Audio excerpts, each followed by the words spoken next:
We turn now to chapter 20. This chapter I find very interesting because in so many ways it is unexpected. We have seen God's judgment upon Ahab and Jezebel. We have seen the clear statements. Ahab did more evil than any king before him. And yet in this chapter, we see God on two different occasions completely, undeservedly, unexpectedly delivering Ahab from his enemies in Syria. If we look again at the map,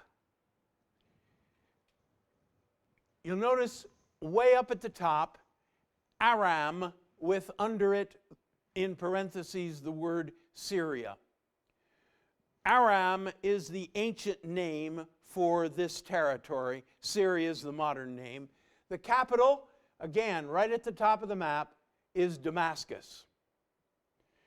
Syria was, in many ways, the natural enemy of Israel, because the great highway ran from the Euphrates River through Damascus, down along the northern edge of the Sea of Galilee, down to Megiddo, and on down to Egypt. So that if Syria could control Israel, they would have a big chunk of the international highway in their control. Also, the other major highway came up from the Gulf of Aqaba along the edge of the desert up to Damascus. Israel, remember, Reuben and Gad and the half-tribe of Manasseh had taken this territory. So again, they control that section of the road. And again, Syria is contesting that. Syria is wanting especially to get control of this whole Transjordanian plateau, and there's where the struggle occurs. When we begin the chapter, we see that the king of Syria shows up, and he simply informs Ahab, all your silver and gold are mine, and the best of your wives and children are mine. And Ahab does not contest that. I suspect, as we talked last time, that 3 years of famine had really brought Israel down to her knees. And Syria is taking advantage of this. And physically, materially, militarily, Ahab can't do anything about it. And so he simply responds, just as you say, my lord the king, I and all I have are yours. Now, we notice the thing that Ahab does not do. He does not go to God. He does not ask God for protection. He does not ask God what he should do.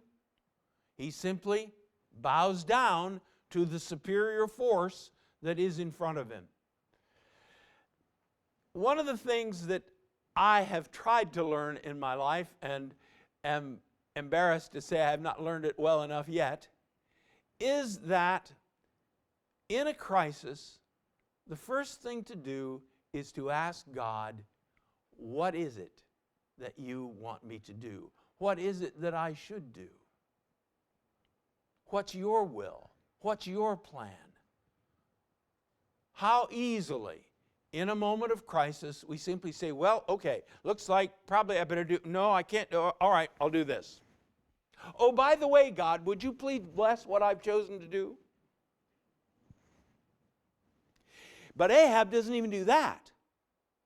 Well, his supine response seems to encourage Ben-Hadad, the king of Syria, and he says, oh, all right, Not only am I going to take your silver and gold and the best of your wives and your children, I'm going to send my people through your kingdom to pick out all the stuff you like best and take it. And the king this time summoned his advisors, and they said, don't do it. And Ben-Hadad takes an oath in the name of his gods and says, tomorrow, there won't be enough dust of Samaria left for each of my men to have a handful. And I do like Ahab's response. He says, verse 11, the one who puts on his armor should not boast like the one who's taking it off. Don't say in advance what you're going to do before you've done it. But look what happens. A prophet. Now remember, I hope, what I said last time, that Elijah, throughout this narrative, Elisha as well, is referred to as the man of God. So this one is called a prophet. Now possibly this is Elijah, but I suspect not. A prophet came to Ahab, king of Israel, and announced, this is what Yahweh says. Do you see this vast army? I will give it into your hand today. Wait a minute. Wait a minute. Ahab doesn't deserve this. Ahab hasn't earned the right to have God take action on his behalf. But God simply does it. Oh, how many times in our lives has God taken action? Action that was undeserved. Action that is simply an expression of His grace.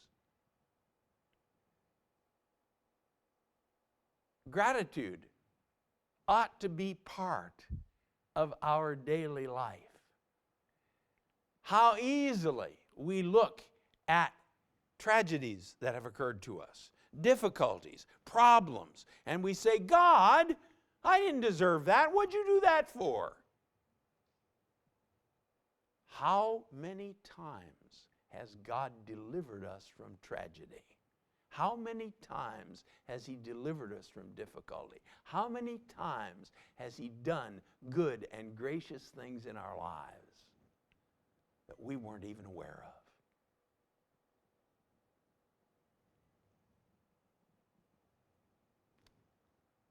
Why is He doing this? Look at the statement there. Verse 13. Then you will know that I am Yahweh. Yes, when the fire falls upon the altar and burns it up, that's evidence. But maybe even stronger evidence, and I'll take the maybe out of it, stronger evidence is His grace toward us. Undeserved, gladly given. Then you will know. I've given you one chance, Ahab, to know that I'm God. I've demonstrated that Baal is nothing and I'm everything. Now I'm going to give you another opportunity, Ahab, to know that I'm Yahweh when I graciously deliver you.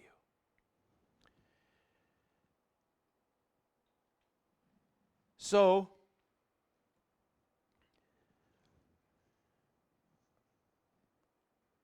who's going to do it, says Ahab. And God says, let the young guys do it. Let the lieutenants do it. Now remember, Ben-Hadad has 32 kings who are serving him. This is so typical of God. The lieutenants, the sergeants, No, no, no, no. No, the generals should lead this very, very risky attack when we are largely militarily helpless. No. That is so like God. As Paul says to us, the weakness of God is stronger than the strength of men. Then you will know that I am the Lord. And so, of course, that's precisely what happens. Ahab summoned 232, as the NIV has it, junior officers, lieutenants under the provincial commanders. He assembled the rest of the Israelites, 7,000 in all.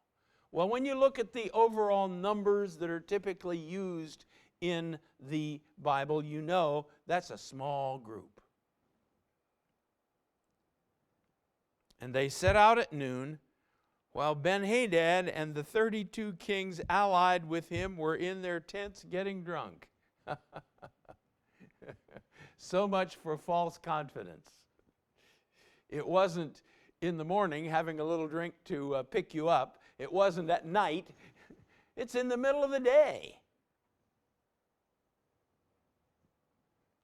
And again, as I've said to you several times, you just have to love the Bible. It's such a wonderful, wonderful narrative. Verse 17, Ben-Hadad had dispatched scouts, and they reported, men are advancing from Samaria. And he said, if they've come out for peace, take them alive. If they've come out for war, take them alive. No problem. Everything's fine.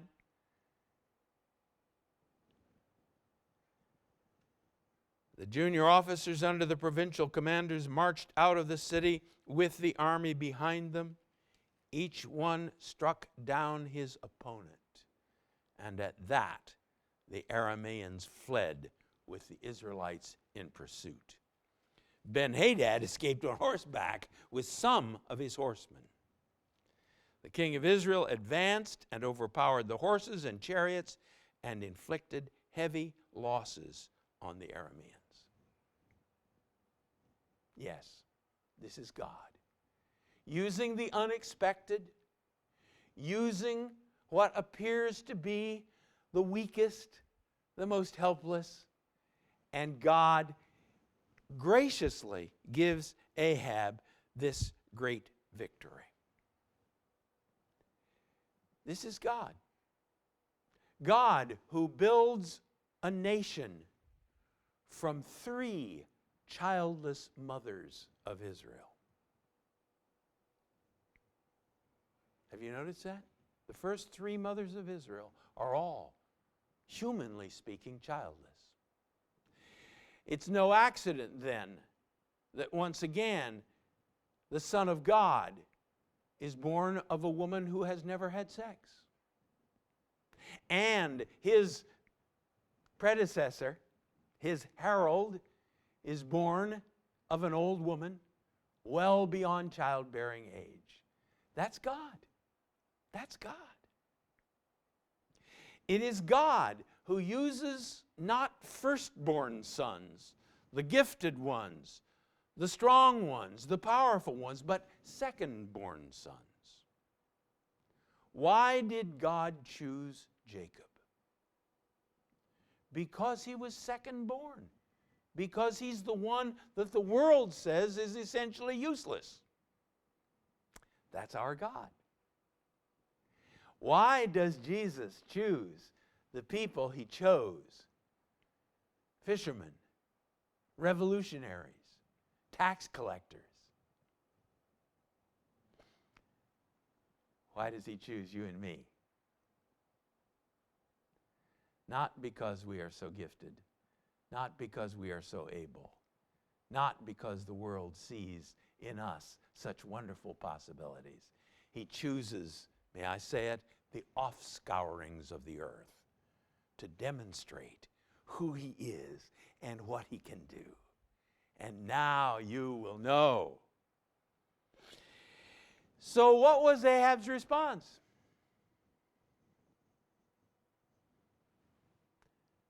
0.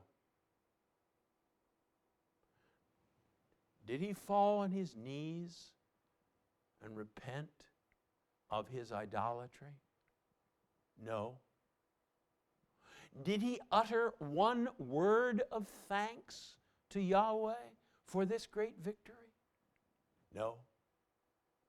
No. And friends, let me say, it's very easy for us to do that.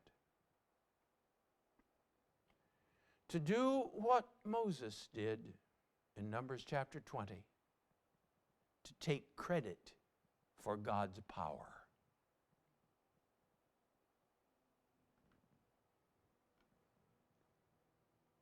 God has done some good thing in our lives. God has given us some great gift. And we say, well, you just have to do your best. I didn't believe that those lieutenants could really lead us into battle like that, but you know what? That was obviously a wise decision on my part.